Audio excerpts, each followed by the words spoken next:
I'm your 5-wing-4 host, Madison. And I'm your 9-wing-1 host, Caden. And this is a podcast about... Oh, what? It's a podcast. Yeah, we've been cutting each other off all night. It's going to be a rough edit for me. Because even before we started recording... and our audio is a little rough because our internet connection is not great. So we've been cutting in and out. So this, just a warning, this episode might be a little rough audio quality wise. I just need to get so fabulously wealthy that I can fly out to you every month so we can record. Yeah. Or me. I'll take that. I'm working too much as Good. it is. Huh. You'll take the fabulous wealth, you'll take that hit for the team. Yeah, I'll take that hit. So our podcast is a not safe for work podcast. We talk about sex and curse, and so you might want to wear headphones. We're also a very LGBT friendly podcast. If you don't like that, go away. We are not Christians, and we're not Enneagram professionals. We're just Enneagram enthusiasts. Take everything we say with a grain of salt, or a lot of grains. Yes. Take the Enneagram with a grain of salt too. Just get a salt shaker and kind of pour it over everything. Yeah. So.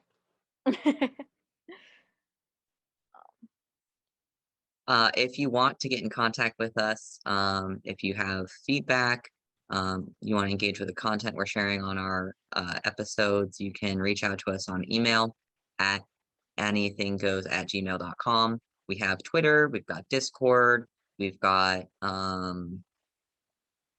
think those are the big ones. Yeah, Discord is not maintained. I wouldn't do Discord. Don't do it. I'm bad at Discord. Yeah, I might just delete that because only one person signed up and there's not enough people to carry on any kind of discussions, and so it's just kind of boring. Don't recommend the Discord. I should recommend our things, but I think I'm just gonna put the effort into the Twitter and like we care about you all so much that we don't want you to waste your time on us. We do. I might have more time coming up in the future, like end of November, beginning of December, and so I plan on like going through and revamping some things. And my goal for the new year is my goal is to post something on Twitter once a week for the podcast. Okay. That's going to be the goal. 4 things a month. Yeah. Okay. So. Interesting. Mm-hmm. We also have a... Mm-hmm. Oh, if you want to get if you want to get Maddie to join a cult, go hit us up on Patreon. There's also non-cult options available for those who don't have thousands and thousands of dollars. I think our lowest option is what, like $5?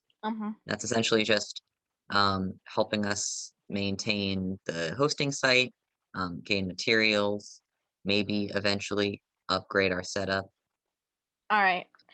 So that's our intro and disclaimers. Question of the month. So our question last month that we asked you was, assertive types, what tactics do you use when you are having trouble getting what you want? I posted this on Reddit. I didn't get very many answers, but the answers I did get were kind of telling. So the 3 that I got gave me like just a bunch of information and links, and the links that they gave me were like all the links that I already had pulled and are like in the show notes. And it was like, this is the tactics that they use. Here, you can read this link. Then it was like, that's not particularly what I want. But it was very 3. It was very 3 and like, I'm gonna help you. Here's what I think you would like, So yeah, that I'm telling. And then we got a 7 response. And the 7th response was, I don't have trouble getting what I want.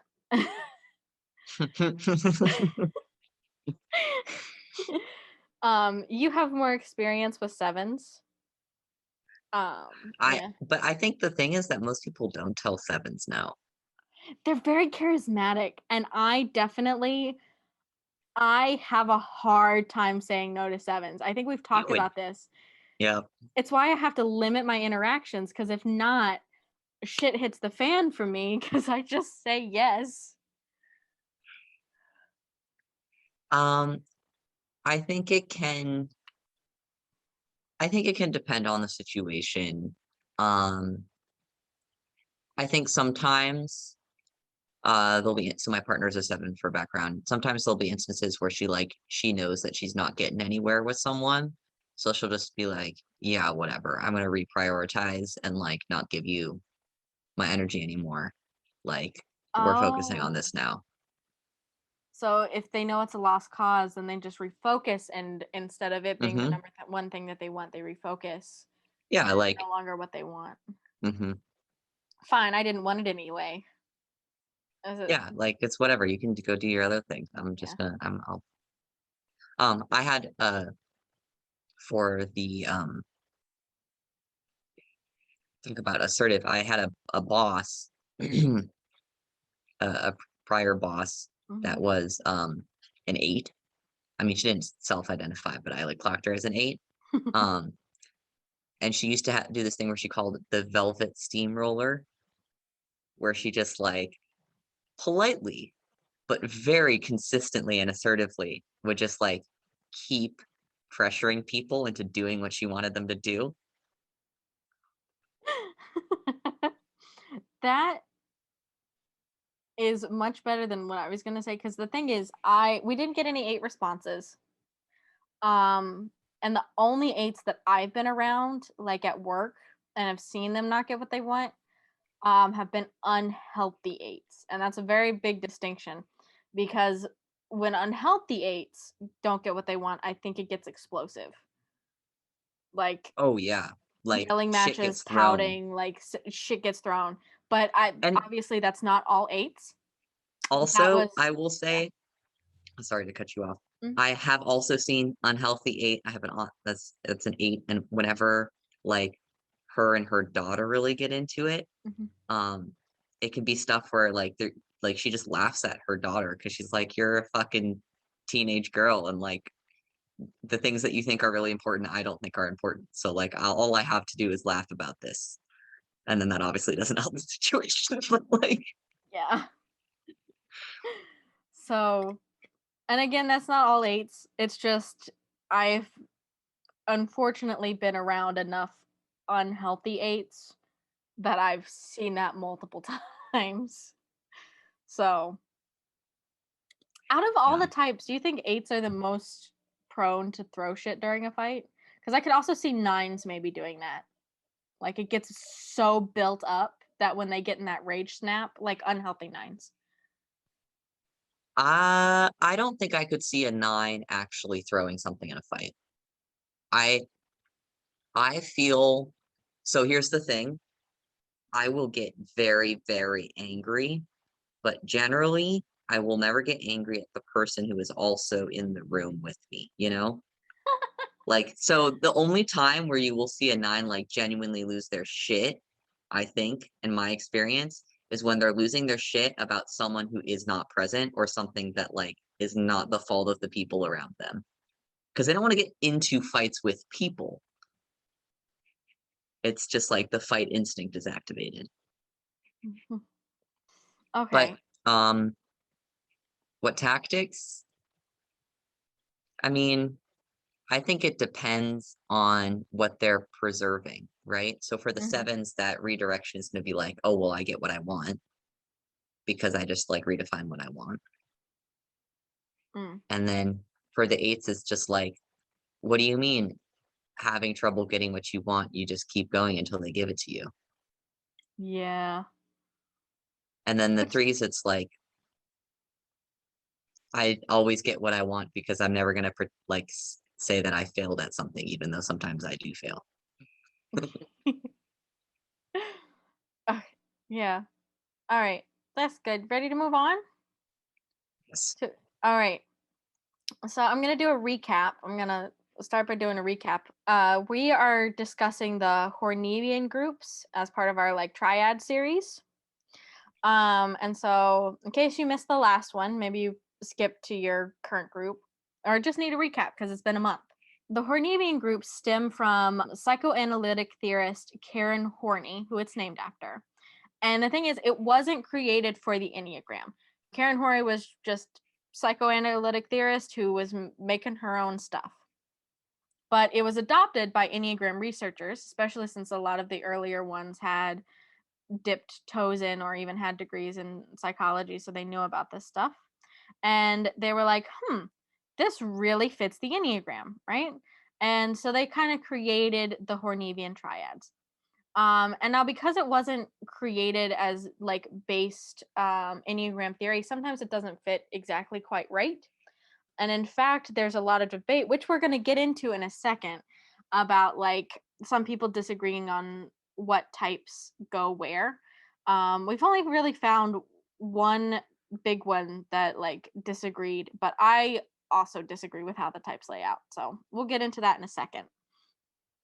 So because it's not basic Enneagram theory, I highly, highly recommend actually going and reading about her work without the Enneagram in mind so you can get a better picture of it.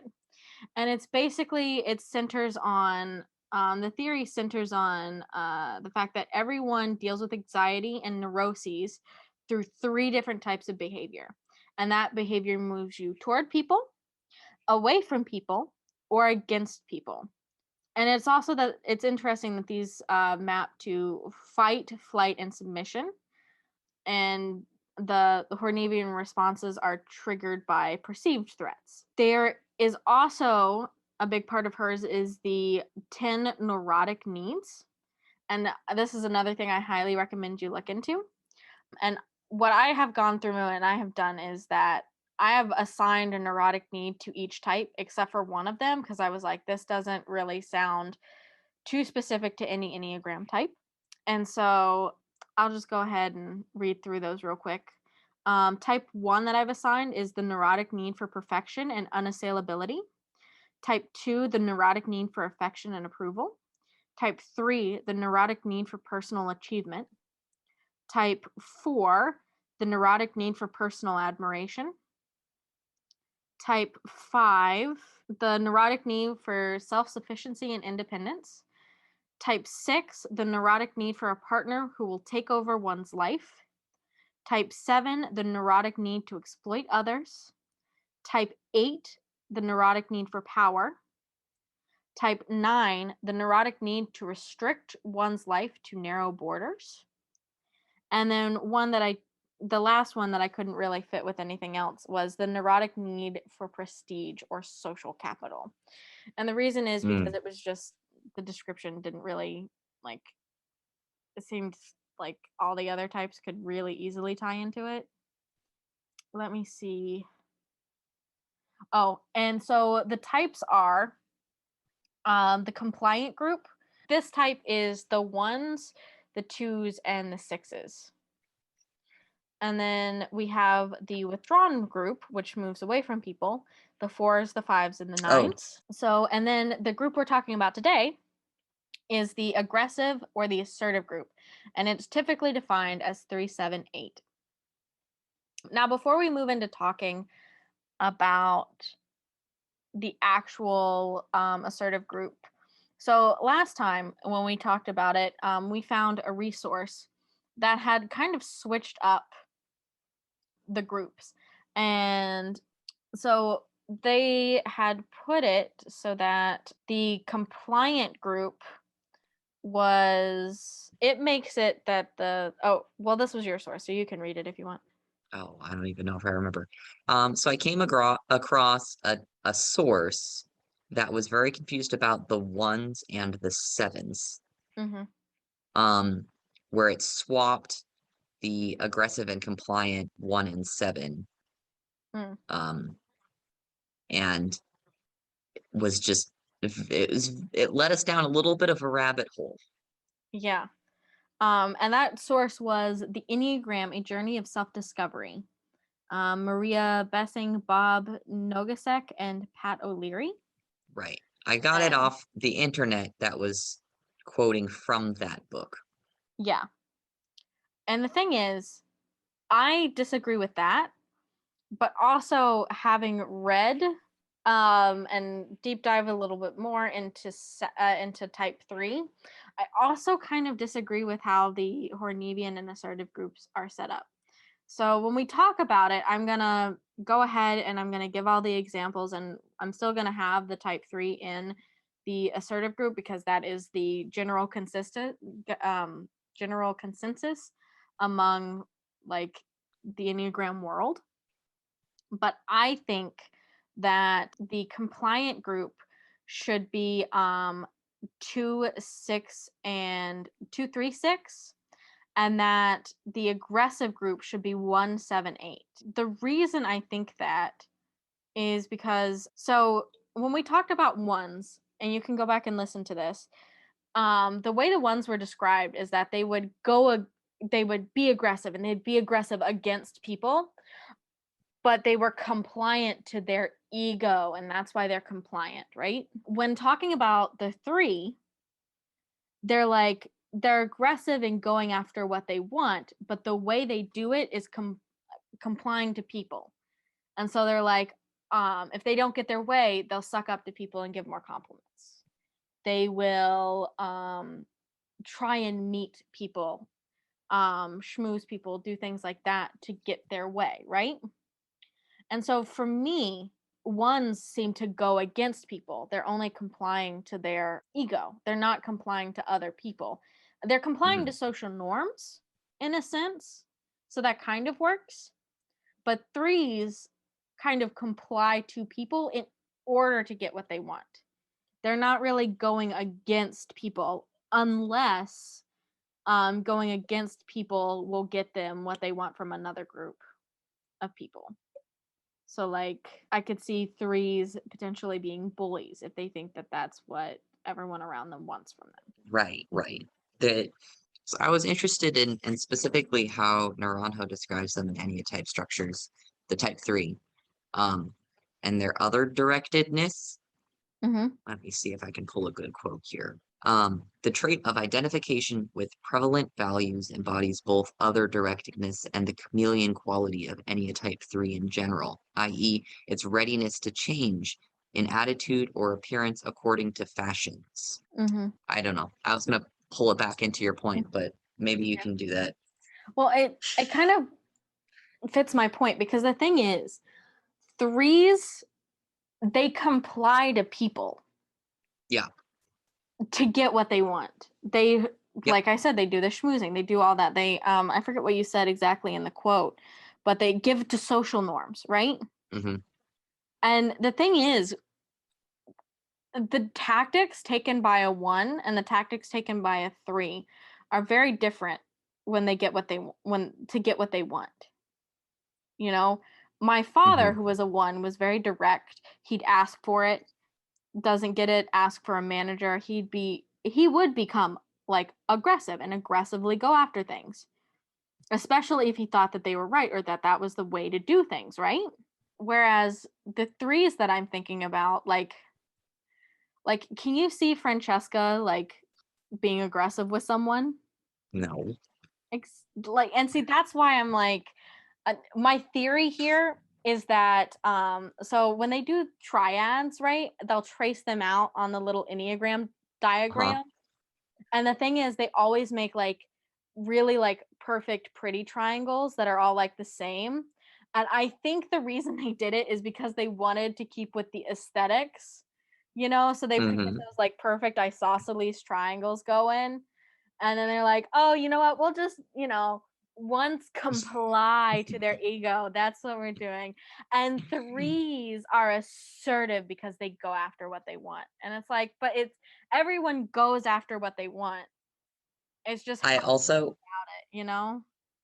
you know what I want to say, because your comment about Francesca made me think about my uncle was recently in town, and he's a like I haven't had him take an Enneagram test, but I'd say that man is a 3.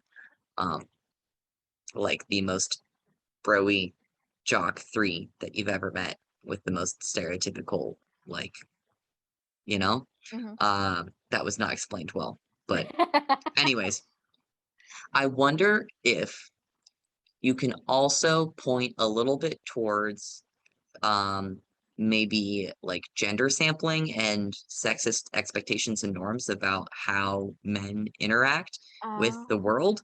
Like if you're mainly talking the people who, you know, popularized the Enneagram in its modern form, Ichazo and Naranjo, male, a lot of Enneagram people are men. Um, if they're interviewing men and they're threes and identify as threes, and their way of complying to social norms is to be aggressive because our society tells males to be aggressive, then maybe you start to think that correlation is a causation and not a correlation and lose track of that. Robbing someone who is both not American and also a woman. Mm-hmm. You just kind of blew my mind because I'm thinking about Francesca too. And the amount of times we have talked about like gender norms specifically and how Mhm, much they affect her and how much she wants to be like the perfect kind of idealized woman. And like mhm. especially to Italian like standards. I'm like, "Oh my gosh, yes, that makes sense. That makes a lot of sense." Yeah. Because so much of my uncle's normativity is around like the environment that he grew up in being like a jock and going into business and like being a man in those spaces. There's certain ways that you're expected to act, and that a lot of times includes how you like how aggressive you are, what Mhm. emotions you're allowed to access and show in certain spaces.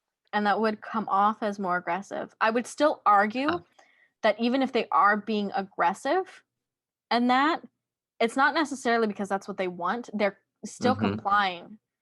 They may be complying in the same way that the ones are complying, like to their ego Mm-hmm. and what they think people want. Um, But so the core of it is not aggression. The core of it is fitting in. yeah. And I think one's tie to that like anger center does make it definitely aggressive. Yeah. And I think the thing I I was think sorry, go ahead. Go ahead. Um, I think another subtle difference is that, and I think this distinction is key, is that ones don't particularly, keyword particularly, care if they make an ass of themselves. Mm-hmm. If they think they're doing what's right, then they're like, I'm not the ass in this situation, whatever, you know? And if people think that they're an ass, like, I mean, they're not going to love that, but they're like, you know what? I stood my ground. Whereas that would kind of destroy a lot of threes. Like, threes don't want to be seen as like the asshole or the, you know, Mm-hmm. they want to be seen as like They're fine with being the asshole as long as they're not the asshole towards their in group, in group. That's true. you know? Like, in the sense of you can meet a three that's perfectly fine being an asshole, but would never want their close friends and family to feel like they're an asshole, you Yeah. know? Whereas a type one would not care. Not always. I, not Um, always. It's not going to be their base desire. mhm. Because they don't, there's something about the like righteousness inherent in the moralization of Mhm. all of their actions that creates a barrier between their intention and impact. Yeah. So for a lot of ones, they never will be an asshole because they're obviously doing the right thing. Yeah. So what do you think about my theory? How do you think they should be placed so far? And if you want, we can finish the episode, through a little bit more before you give your definitive answer. Um, so I think that I like your theory. Um, and I hmm, let me think about how to phrase this. Um, For me, part of the reason that the Enneagram is an interesting tool is that it is so dynamic and there is a lot of contention around um like stuff in a way that creates discourse and discussion. And hopefully That discourse is focused on prompting questions that are geared towards creating a deeper understanding about yourself and others.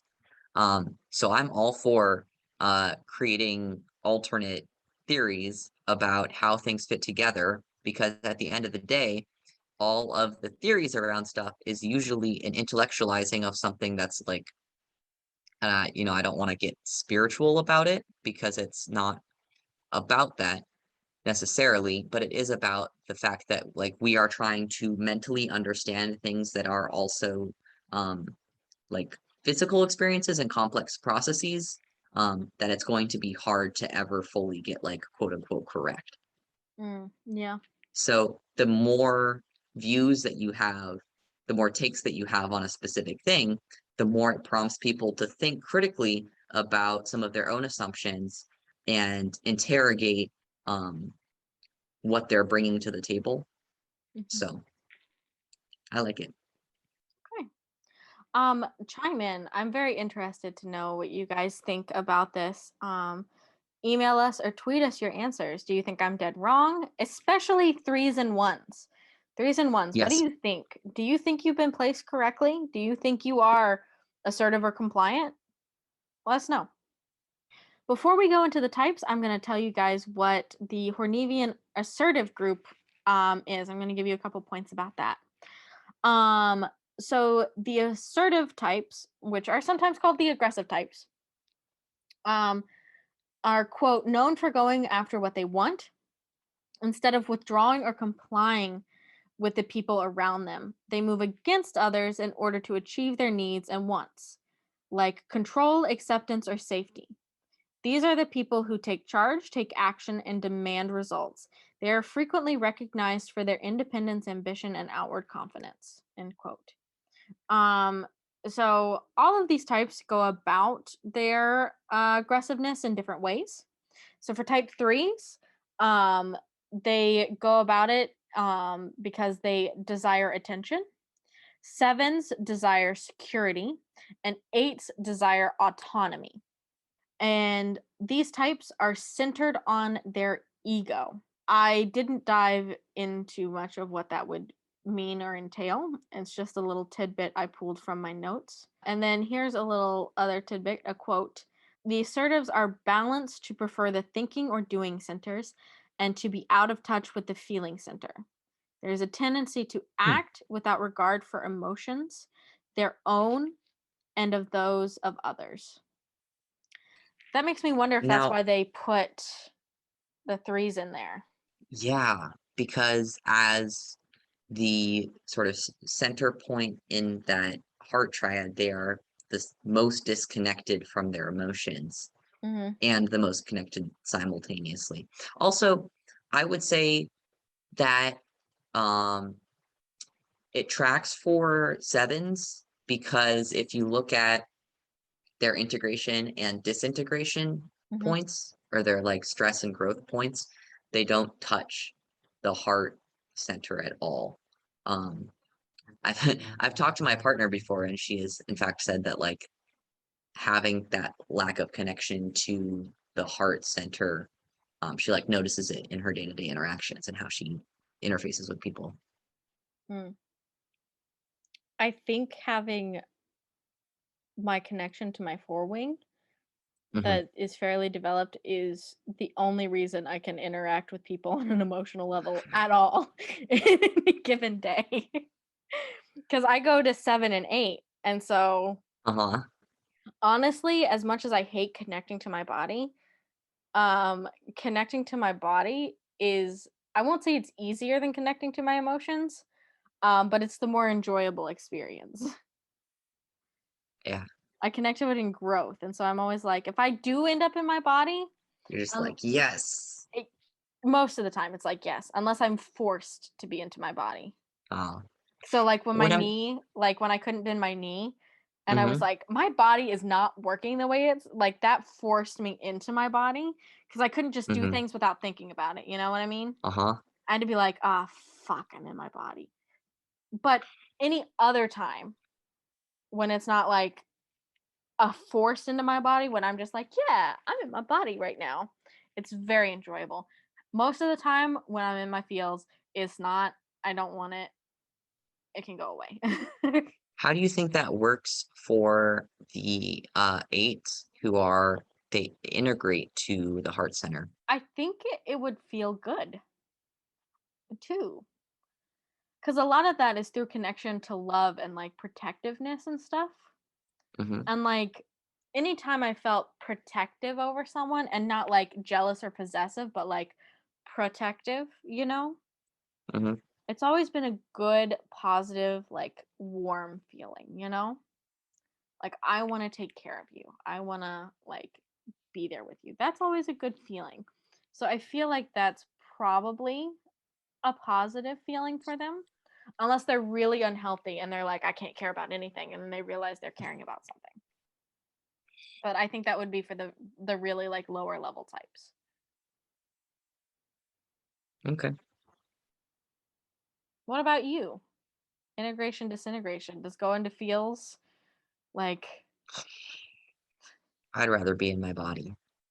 yeah. Okay. So that would have been your integration That's point, but disintegration in your head? Disintegration's the head, and that's when I start getting myself into trouble in my sixth. So, Mm-hmm. okay, and this is just going to be like personal information disclosed on this podcast, I guess. Um, I just changed jobs, and in my previous job was I was struggling a lot, to feel a sense of purpose and like support. And so I could feel myself going to six, and I was like, how can I join an institution that is the most institution that is ever institutioned, where I know I will be supported, and I know that like there will be rules and structure, and I will have expectations and a supervisor that really cares me, and like and you know, my new job is a major organization in the sense that we've got a lot of structures in place. So I did definitely jump from super disorganized small workplace to really big workplace. And I think part of that was like the six in me being like, yes, please, structure, structure. That also puts into perspective the like The military thought. conversations where I was like, maybe I should just join the Air Force. Like, I know that I hate US colonialism and that like the military is a white supremacist institution generally, and like blah blah blah blah blah, all these things, but Structure. I could fly a jet and they give me structure. Yeah. And that was me in my worst COVID moments, which I think if that's the worst I get, we're still doing okay. It's also so interesting to hear the like need for structure. Mm-hmm. Because the thing is, sometimes in my work environment, structure is like, I hate it. I'm like, but why though? But I am it's dumb. I'm so fucking excited. I've been doing onboarding, right? And all of my onboarding trainings are like, we get government funding. So if we ever get audited, they could take all of our funding away, which means that you have to be extra special careful to not fuck up anything ever. Here are all of the rules. You need to know them. And I'm just like, this is wonderful. This is so great. I have set expectations. Yeah, I think that's a large reason why I went into the arts field, because there is only one thing that is rigid, and that's the hierarchy. And the Hmm. reason that is the only rigid thing is because if not, like, it's always chaos, but at least if there's a hierarchy, the chaos can be somewhat controlled into a production, you know?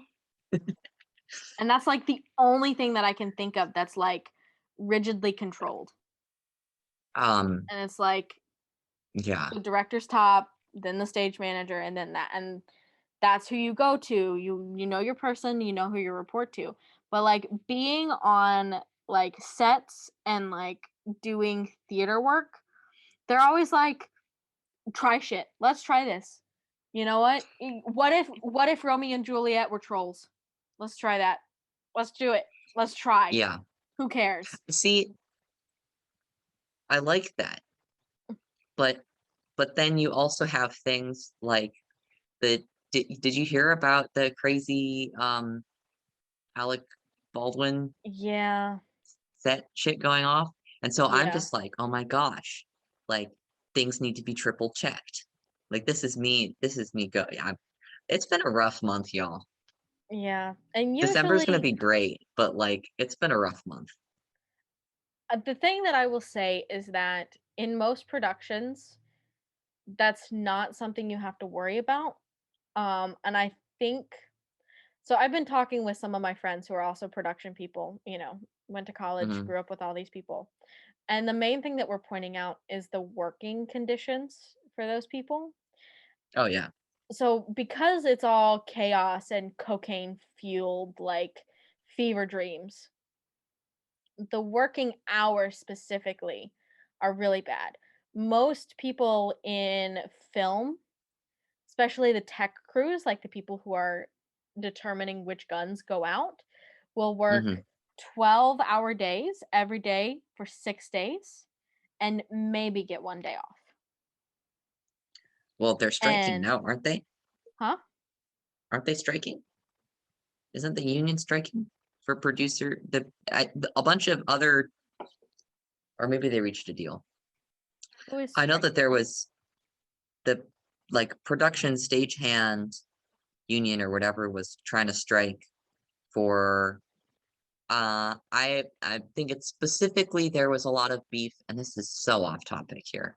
Listeners, you're just gonna have to deal with it. There was Oh, some beef between them and streaming companies specifically because of like they weren't getting paid at all. is it the Kennedy Center stuff? I don't know. There's the Kennedy Center stagehands strike. I just read New York Times headlines, and sometimes I click them, but only when they're interesting. So, So, type what, 3? type 3, I Type think. 3. So, while I disagree that type 3 belongs in the aggressive triad, I do agree with a lot of their tactics that we're about to describe. So, who knows? Maybe They're I'm wrong. accurate. Yeah. Maybe I'm wrong. And this is the thing where it's all just a label, right? So Yeah. whatever helps you understand it better. Yeah. I'm honestly arguing over semantics, to be completely honest. Because it's Yes. literally just which one it should be classified under. You don't argue over semantics more than a semanticist, though. Okay. I'm sorry, I have a friend going through this. I I have a tendency of making inside jokes with myself, which goes over real well in groups. Yep. I kind of know the story now. What? I just have a friend that's in grad school for Mhm. linguistics and was talking about her work. And the conclusion we came to is that she literally has to argue over semantics for her career stuff. Like that's her whole thing is like arguing over semantics now for this class. She's got a degree in semantics. Yeah, I'm we, just like, we oh we need to damn. ask her. We can get the definitive answer on the semantics from her. Right. um. Okay. Type 3. Type 3. All the types have left. Okay. So type 3s. I have some quotes here. Type 3s, or quote, type 3s move against people by being aggressive in their goals in hopes of earning attention. Quote, according to Horney, people push themselves to achieve greater and greater things as a result of basic insecurity. These individuals fear failure and feel a constant need to accomplish more than other people and to top even their own earlier successes. Okay, and then quote, threes are in the heart center and are the most out of touch with their feelings. Threes can set their feelings aside to aggressively pursue their goals. I feel like they're trying to add aggressively in here because they know they should be in the compliant group. and they know it doesn't fit. And then I have another, my last quote here is that, quote, threes are slightly different. They still have the assertive, aggressive nature and go after what they want, but they rely on the opinions and acceptance of the group much more than sevens and eights in order to achieve their deepest desire of identity and acceptance. They assert themselves in hopes of making other people like and accept them. If they aren't accepted, they change themselves in order to fit the mold and be liked. And I'm sorry, but they change themselves in order to fit the mold and be liked.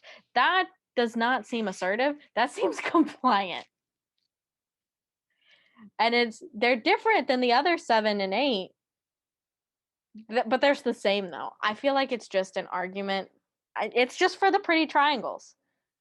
It's just for the pretty triangles. That's all it is. What do you think about my quotes? Yeah. They're not wrong. And I see what you mean about the like, there's a tenuous link there. Let's move on and discuss the neurotic needs. So I assigned to type 3 the neurotic need for personal achievement. And once again, I mentioned this in the last episode. I have assigned these. As far as I know, I haven't read any other Enneagram books or stuff that have assigned these to specific types. So you're getting some original content here. That's high quality shit. Yeah, high quality. This is what you come for. But yeah, so to the 3 I assigned neurotic need 8. Yeah, the neurotic need for personal achievement. Okay. So quote, the neurotic need for personal achievement. According to Horney, people push themselves to achieve greater and greater things as a result of basic insecurity. These people fear failure and feel a constant need to accomplish more than other people and to top even their own earlier successes. What do you think of that? I'm imagining like a 3 whose like worst fear is being just okay. What do you think about then maybe I got it wrong and then maybe theirs is the one that I haven't assigned, which is the neurotic need for prestige, which is quote, individuals with a need for prestige value themselves in terms of public recognition and acclaim. Material possessions, personality characteristics, professional accomplishments, and loved ones are evaluated based on prestige value. These individuals often fear public embarrassment and loss of social status. I mean, yeah, that's pretty 3 to me. Do you think that one's more 3 than the need for personal achievement? Well, because here's the thing, right? Is I think that I stole your line. What is it? Oh, here's the thing. Here's the thing. Here's the thing. Have I been saying interesting? Because I realize that I say that a lot, and I've been making an effort to not be like, interesting. Interesting. So I think that, where was I? Oh, the difference between the prestige and achievement. I think achievement implies that it's a self-motivated versus externally motivated. And I think like 3s are quote unquote self-motivated in the sense that they personally want to achieve, but it's actually externally motivated because the factors of what they want to achieve are like the success conditions are determined by others' interactions with them and not their own personal state, right? And so I do think that like having it be more externally driven in the prestige sense makes more sense than this personal achievement sense, because the personal achievement sense to me reads super like there's some sort of intrinsic internal drive to achieve a personal state of like, I don't know, elevation. Okay. So I should change it then. If you'd like. I said in did the like most non-committal way possible. I did like your argument. And these don't fit perfectly. So, do you think the If neurotic only, need for personal achievement would fit particularly well any other type? I mean, is it a cop-out to say that I think the neurotic need for personal achievement is really the neurotic need to feed our own ego, and so is complicit in like every type? I don't There know if was one that complicit's the I right was word. trying to say that was about, but I felt it more That about was the, yeah. go ahead. I I felt the exact same way. I just had it switched. Yep. Mhm. I Like think that mhm. generally speaking, the ego is not necessarily about social capital, but about alignment with an internal system of organization Mhm. of how the world works, which is like the personal achievement bit, I think. It doesn't quite map for me, but if I'm going to say that there is one that's like all of them, I would say achievement equals ego satisfaction. Mm, yeah. Okay. So, is there anything we should add about the threes? Nah, I Basically, think the y'all way you're cool. aggressive is Just complying. yeah, So, yep. I need to hear from I'm threes because maybe I'll just get a bunch of backlash about this, especially since most of the threes that I know are like women. So I don't have the, like, how we discuss maybe the gender stereotypes uh-huh. fall into this. So threes, let me know. And people who are close to threes, how do you put them in aggressive? Because like I can't even think of like a three that I would say, wow, they're aggressive. I and like even granted, most of the threes that I know are women. Like I'm thinking like Francesca, KJ's aunt. Um, I think I might work with a three. But yeah, the threes that I know are women, and I would not call them aggressive. I would call them charismatic. Yes. It's the getting what they want through charisma and making you think that you're giving them what they want. And therefore, it's kind of like complying. In the same way that like sixes and twos kind of comply, which is the twos will be like, I've given you all this, so we should do what I want in a way, you know? And martyr themselves when they don't get what they want. Image driven. And then like sixes are just kind of an outlier because they're like stability. You give stability? Yes, I listen. Sorry, sixes. My siblings are gonna listen to this. Actually, they won't, but No, they if won't. they heard this, they'd be like, "Fuck you." But it's true. I'm looking at you guys. They got like each of them got married after like or got engaged at least after like 1 month of dating because they were like, "Yep, this is I accept you. You yeah." Wild, I I know. say, and as a serial monogamist.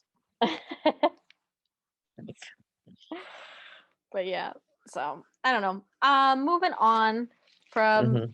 threes to the types that I know are aggressive and assertive, and I'm like, there's no these definitely fall into this.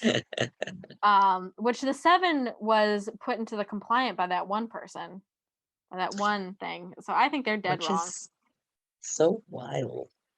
I think they're dead wrong about the Sevens aren't sevens. compliant to shit.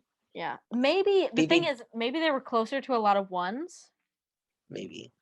Uh, Do you feel compliant ever? No? Okay. She says if she's being paid, she'll be compliant. So you've heard it straight from a 7. Pay your Oh, 7s into compliance. maybe they just knew a bunch of ones and they were like, ones like they can't be compliant, so we'll just switch the 7 maybe. Because I could see why they might switch to the 7, because the like 7ness of like, okay, if I can't get what I want, I'll just change up what I want, you know? I could see how you could argue that that is compliant. I disagree, but I see how you could get there from like, I need the ones to be in the assertive group. And you got to choose something to lead the assertive group. Okay. So 7s. I have some quotes here. Enneagram type 7s move against people by being aggressive in satisfying their desires in hopes of earning security. Quote, these individuals view others in terms of what can be gained through association with them. People with this need generally pride themselves on their ability to exploit other people and are often focused on manipulating others to obtain desired objectives, including things such as ideas, power, money, or sex. Quote, 7s are looking for security and support rather than control. They are always looking for a good time and often feel it's owed to them. If they don't find what they're looking for, they'll assert themselves and demand something changes, or they'll leave and make their own fun somewhere else.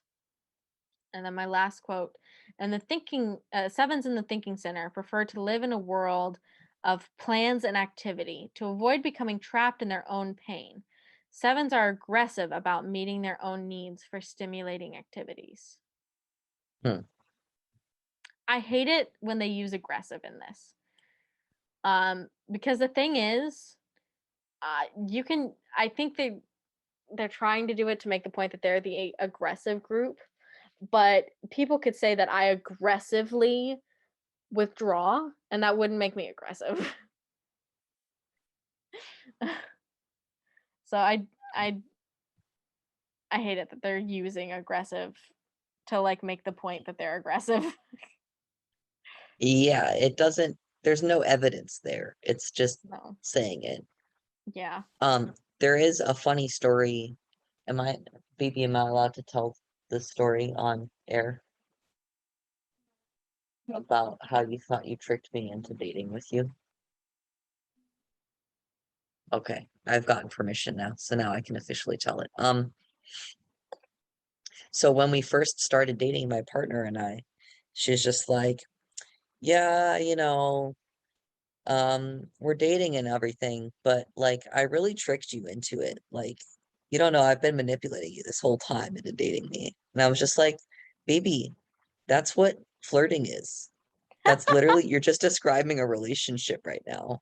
She was like, no, but like I've manipulated you into it. And I'm just like, yeah, but we were friends for like a while before then, and we're just friends. And like, I think I knew what I was getting into. If you want to call it manipulation, that's fine. But like, her explanation is, oh, but I was nice to you with the purpose of getting close to you. And that's manipulation. So in a sense, I agree, but I disagree with the sentiment. Okay, this is a conversation I've had with a 4 friend all the time because my 4 friend feels manipulative. And the thing is, I agree that it's manipulation, but not in the bad sense. I agree in Right. the sense that everything is manipulation. Like, if I ask you to video chat with me and you do it, I technically manipulated you into doing it because It's you only did it because I asked. But that's not bad. And so I right. tell my 4 friend that you're not like a manipulative person. It's just that the essence of life is manipulating things. And it's Right. you're not tricking me. You're not like, there's I malicious was manipulation and then just general manipulation. I had informed consent getting into this relationship, and also informed consent when I want to do things like hang out with my friends when they ask me to. Just being nice to me and asking me to do stuff does not mean that it's like manipulation in the malicious sense. I think it's very funny too. I wonder if it's a shared thought line with the like head types of being like, because maybe it feels planned out, and maybe that's the problem, is because Is that it is being a head type, it is very much like, I'm going to do this with the hope that it results in this. And so maybe that's why it feels less genuine, maybe, or more like manipulative, in the sense that a lot of people think manipulative, because it's very planned. Because you get the sense that people in general aren't necessarily planning out their day-to-day like that. Yeah. So I don't know. Maybe there's something to being the head types. Head types, chime in. Do you feel manipulative a lot, even when you're not being manipulated? Or manipulative? Is it because you plan out things like that? Or am I just using my, like, everyone's manipulating everything as an excuse because I'm actually really just manipulative? Are you projecting your own manipulativeness? Who knows? Okay, neurotic needs. Are you ready to move on to the neurotic needs? Yes. Okay, so the neurotic need I assigned to type 7 was the neurotic need to exploit others. Which is great for the manipulation. Yes, like that's what I was talking about. It's not even that you actually do need to exploit others. It's that you need to conceptualize what you're doing as exploiting others. Yeah. Okay, so quote, the neurotic need to exploit others. Oh, what? I know Alyssa is being, she thinks I'm making fun of her, which I am a little bit, but you know, now she's huddled over the heater in the corner. I don't know why. She's pushing it up from 69 to 71, which now it's broken the 70-degree barrier, and I've lost all of my dad street cred. Despite not being a father at all. I don't know. I was channeling my father, setting it to 69, just below 70. It gets too cold. In the Midwest?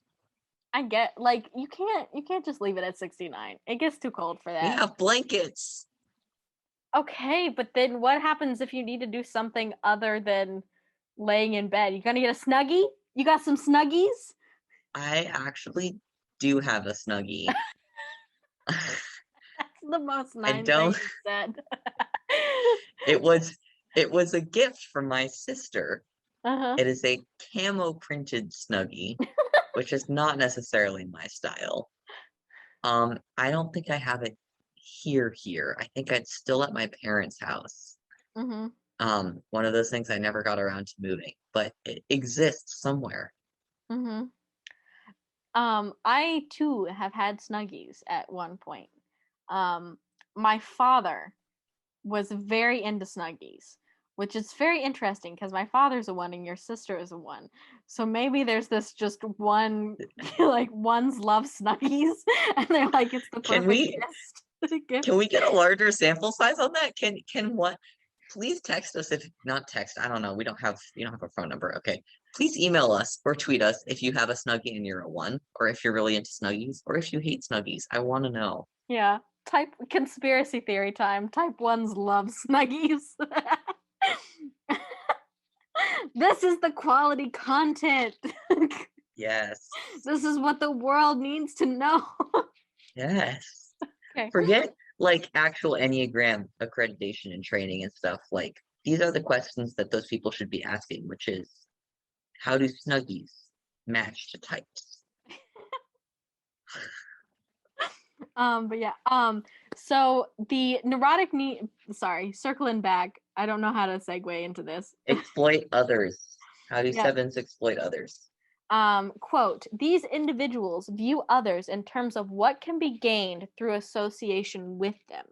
People with this need generally pride themselves on their ability to exploit other people and are often focused on manipulating others to obtain desired objectives, including such things as ideas, power, money, or sex.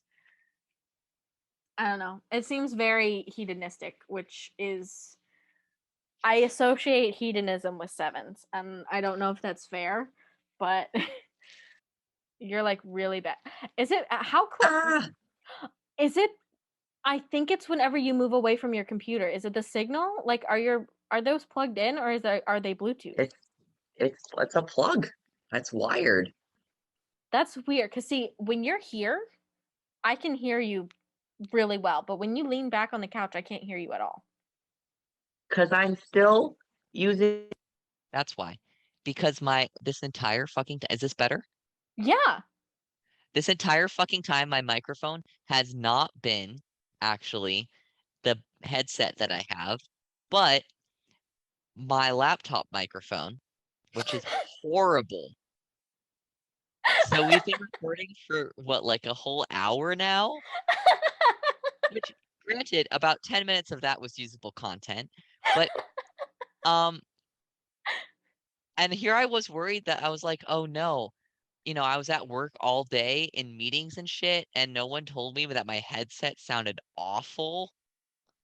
I've had good audio quality this whole time. We're like, the internet sucks. I'm sorry. I just No, like even when we try so hard, it's okay. it's fine. This is what we all deserve. Maybe not you, listeners. You probably deserve better. I don't know your life. Okay. So now that we've got that situated, Seven's manipulating things. I don't even know where we were. We had a thought We going were about about sevens. hedonism and sevens Oh and yeah. their desire to manipulate for ideas, power, money, or sex. Mm-hmm. Okay. I lost the momentum on sevens. I'm good to transition to 8 if you would like to. Yep. Okay. Yep. So type 8s. Let's move on. Sorry, type 8s. Let's get into it. I have some quotes again that I'm going to read. Okay, so quote, Enneagram type 8s move against people by being aggressive and asserting themselves against others in hopes of earning autonomy. Second quote, individuals with this need seek power for its own sake. They usually praise strength, despise weakness, and will exploit or dominate other people. These people fear personal limitations, helplessness, and uncontrollable situations. Quote, their primary drive is control. When they assert themselves to gain control, it can come across as confrontational and sometimes downright aggressive. They don't shy away from from challenging authority and will do what it takes to be in control of their situation. And quote, eights in the doing center prefer action and use thinking as a support function. Type eights like to make a big impact in the world through their actions. So more aggressive, aggressive, aggressive. Basically, y'all just move against people, asserting your will, getting what you want. Velvet Steamroller. Velvet Steamroller. Should I title this episode Velvet Steamroller? I do like that as a image. Mm-hmm. Also, just like I just think that she was really cool as a person. She sounds like it. Like aspirational in a lot of ways. Nice. All But right. I always think that way about eights. Yeah. Okay. I feel like all Hmm? the eights I've met have we've jived. We've got good vibes. But that's mostly because I'm like, yeah, whatever. And they're like, okay, cool, I'm in charge. Yeah. I see why eights and nines would get along very well. Hmm. Eights and Because nines. I don't need to assert my own stuff when they're asserting it for me. Yeah. 8s and 9s. Good match.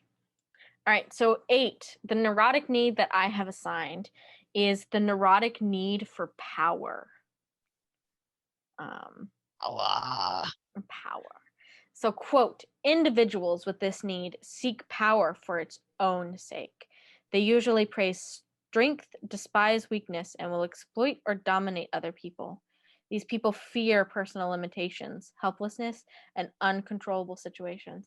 Oh, you know what? I might have already quoted this. I think you already did the I last one. did.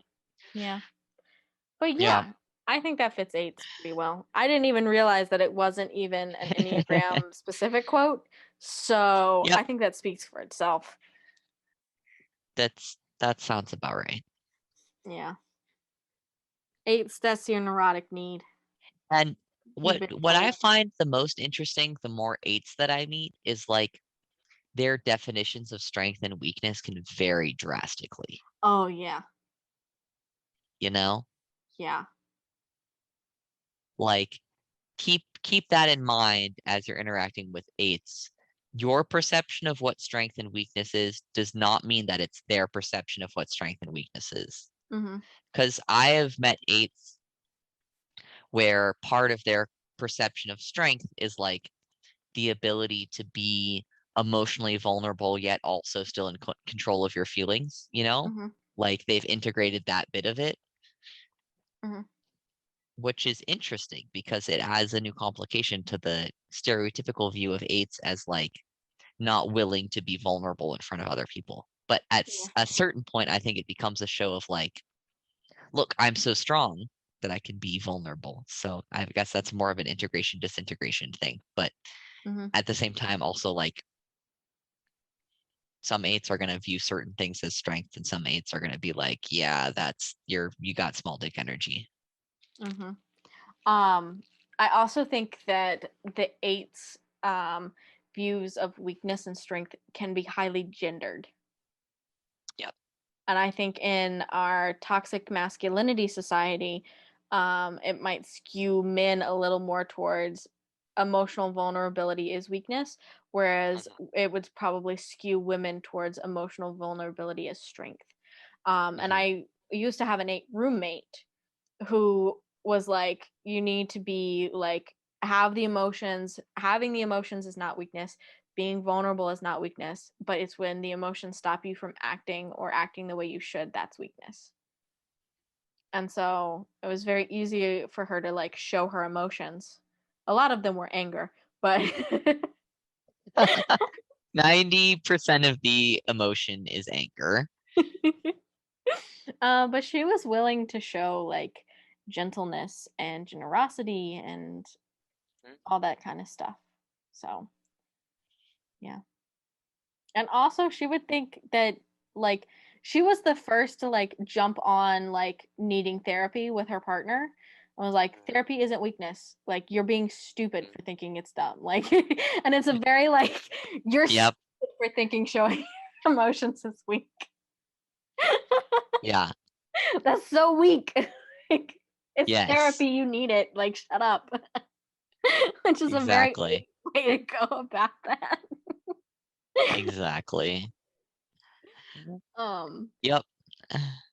So And I think that's just what I admire about the Velvet Steamroller in general, which is just, you know, you might code it in something that's a little bit softer, but at the end of the day, it's still fucking crushing you. Like, there is no mistake in that. Okay, so that's it. That's the assertive types. That's the aggressive types. We have some advice, I think. Or did you have anything you wanted to add? No. I don't know if I have any advice. I don't know if I'm qualified for that. This advice is not my own advice. I pulled it off of a website. So Okay, great. We're not liable. Yeah, I'm not liable. I'm not giving this advice. Don't be aggressive at me. Don't shoot the messenger. So quote, do something you don't want to do just because it will make someone else happy. Do it without expecting anything in return. And I think that's genuinely good advice for anyone, but Horrible advice for me.